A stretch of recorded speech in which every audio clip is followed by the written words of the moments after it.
नमस्कार दोस्तों, देश के करोड़ों कर्मचारी और लाखों पेंशन भोगियों के लिए बहुत ही बड़ी खुशखबरी है। जी हां दोस्तों, पेंशन बढ़ोतरी का इंतजार कर रहे लाखों सरकारी कर्मचारी, राज्य कर्मचारी और ईपीएस 95 पेंशन धारकों के लिए इस वक्त बहुत ही बड़ी और प्रमुख अपडेट निकलकर सामने आ चुकी है, जिसकी बात आज की इस वीडियो के अंदर करने वाले हैं।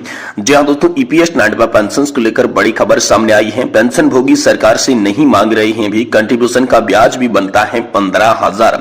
जी हां दोस्तों, ईपीएस 95 पेंशन को लेकर बड़ी खबर हाल फिलहाल में आप सभी के लिए सामने आ रही है। वहीं दोस्तों, अनुबंध सेवा के कारण छूट गई थी पेंशन, शीला देवी केस से आया बड़ा फैसला, लागू करने की पूरी तैयारी हो चुकी है। जी दोस्तों, कोर्ट से आप सभी के लिए पेंशन को लेकर बड़ा फैसला आया, इसके बारे में भी आज की इस वीडियो के अंदर बात करने वाली है। साथ ही दोस्तों, कर्मचारियों और पेंशन धारकों के लिए बहुत ही खास है ये दिन। जी हाँ दोस्तों, डीए और डीआर पर खुशखबरी आप सभी के लिए सामने आ चुकी है। सरकारी कर्मचारी और पेंशन भोगियों को शानदार तोहफा मिलेगा और ये दिन बेहद ही खास है। तो आखिरकार कौन सा दिन आप सभी के लिए खास है, इसके बारे में भी दोस्तों आज की इस वीडियो के अंदर संपूर्ण रूप से जानकारी आप सभी को देने वाली है। साथ ही दोस्तों, लाखों कर्मचारियों को होगा मुनाफा। पुरानी पेंशन सिस्टम पर फिर से दोस्तों आप सभी के लिए बड़ा अपडेट यहां पर ओपीएस को लेकर निकलकर सामने आ चुका है। इसके बारे में भी आज की इस वीडियो के अंदर संपूर्ण रूप से जानकारी आप सभी को देने वाली है। वहीं दोस्तों, नेशनल एजुकेशन कमेटी यानी कि राष्ट्रीय संघर्ष समिति के द्वारा बड़ा ऐलान पेंशन धारकों की पेंशन बढ़ोतरी पर हो चुका है। इसके बारे में भी दोस्तों आप सभी के लिए एक मेमोरेंडम जारी कर दिया जा चुका है। इसके बारे में भी आज की इस वीडियो के अंदर बात करेंगे, यानी कि पेंशन और पेंशन धारकों से जुड़ी तमाम बड़ी खबरों की चर्चा आज की इस वीडियो के अंदर करने वाली है। इसलिए आप सभी से निवेदन करते हैं कि दोस्तों आज की इस वीडियो को आप लास्ट तक जरूर देखिएगा। साथ ही अगर आप हमारे चैनल पर पहली बार विजिट कर रहे हैं, हमारी वीडियो को पहली बार देख रहे हैं, तो दोस्तों आपसे निवेदन रहेगा कि आप हमारे चैनल को सब्सक्राइब कर दें और वीडियो को लाइक जरूर करें। तो चलिए बिना किसी देरी के खबरों का सिलसिला शुरू करते हैं। सबसे पहले दोस्तों बात करते हैं ईपीएस 95 पेंशन को लेकर बड़ी खबर हाल फिलहाल में सामने आ रही है। पेंशन भोगी सरकार से नहीं मांग रहे हैं भी, कंट्रीब्यूशन का ब्याज भी बनता है 15,000 रुपए।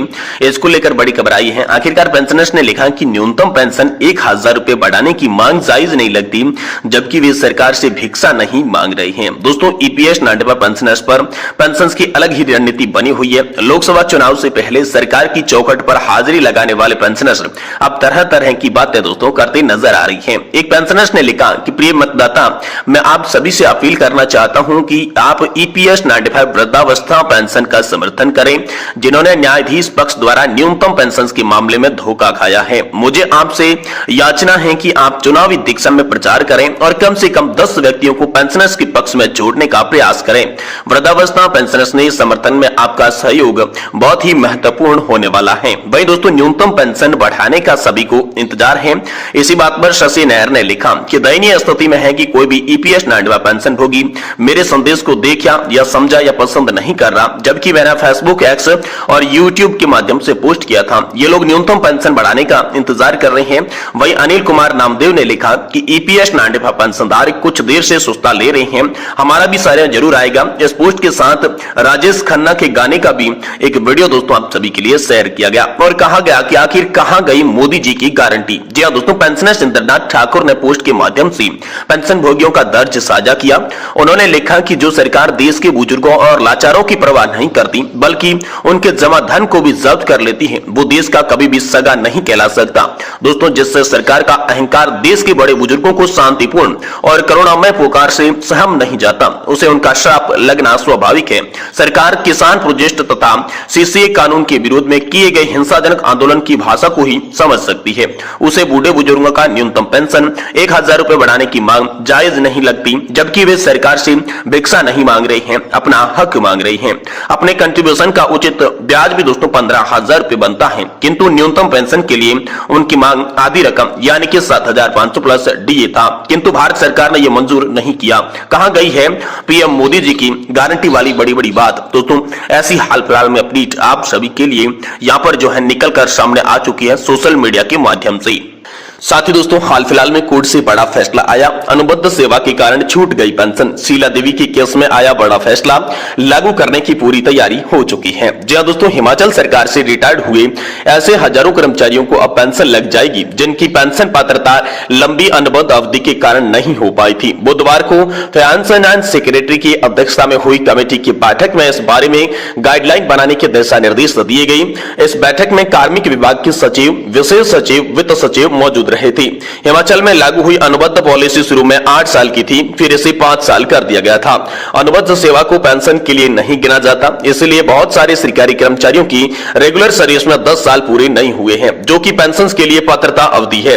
वर्तमान कांग्रेस सरकार ने जब ओल्ड पेंशन स्कीम को लागू किया तो यहाँ पर 10 साल की इस अवधि में छूट दे पाई थी, लेकिन अनुबंध पॉलिसी के कारण छूट गई पेंशन अब हाईकोर्ट के एक फैसले के कारण मिलने जा रही है। जी दोस्तों, बड़ा फैसला हाईकोर्ट का निकल कर आ चुका है। राज्य सरकार हिमाचल हाईकोर्ट की आयुर्वेदिक विभाग से यहाँ पर जो है शीला देवी बनाम हिमाचल सरकार के केस हार गई थी।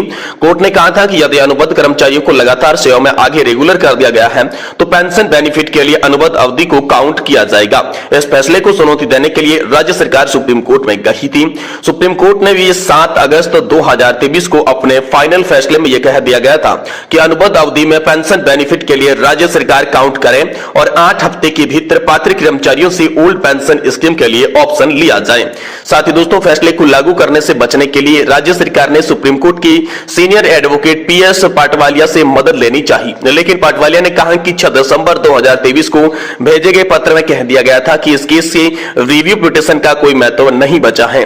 इसके बाद 6 फरवरी 2024 को मुख्य सचिव प्रबोध सक्सेना की अध्यक्षता में एक बड़ी बैठक हुई। इसमें आयुर्वेदिक विभाग में निर्देश दिए गए कि इस जजमेंट को लागू करने के लिए दोस्तों वित्त और कार्मिक विभाग को भेजा जाएगा। इसके बाद मुख्य सचिव ने वित्त सचिव की अध्यक्षता में इसके लिए कमेटी बना दी, जिसमें कार्मिक विभाग के सचिव को भी रखा गया था। बुधवार को इस कमेटी की पहली बैठक थी। इसमें सिर्फ शीला देवी बनाम हिमाचल सरकार के केस पर जजमेंट को लागू करने की प्रक्रिया पर बात हुई थी। इस जजमेंट को लागू करने के लिए पेंशन अमाउंट नहीं बढ़ेगा, लेकिन पेंशन पाने वाले कर्मचारियों की संख्या बढ़ जाएगी। जिन कर्मचारियों को सर्विस अनुबंध अवधि मिलाकर 10 साल बन रही है, अब वे सभी पेंशन के हकदार हो जाएंगे। इसके लिए वित्त और कार्मिक विभाग मिलकर गाइडलाइन बना रही है।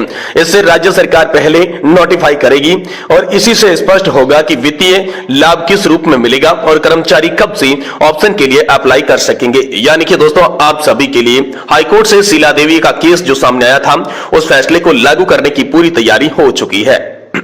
वही दोस्तों, कर्मचारियों और पेंशन धारकों के लिए ये बहुत ही खास दिन है। डीए और डीआर पर खुशखबरी आप सभी के लिए आ सकती है।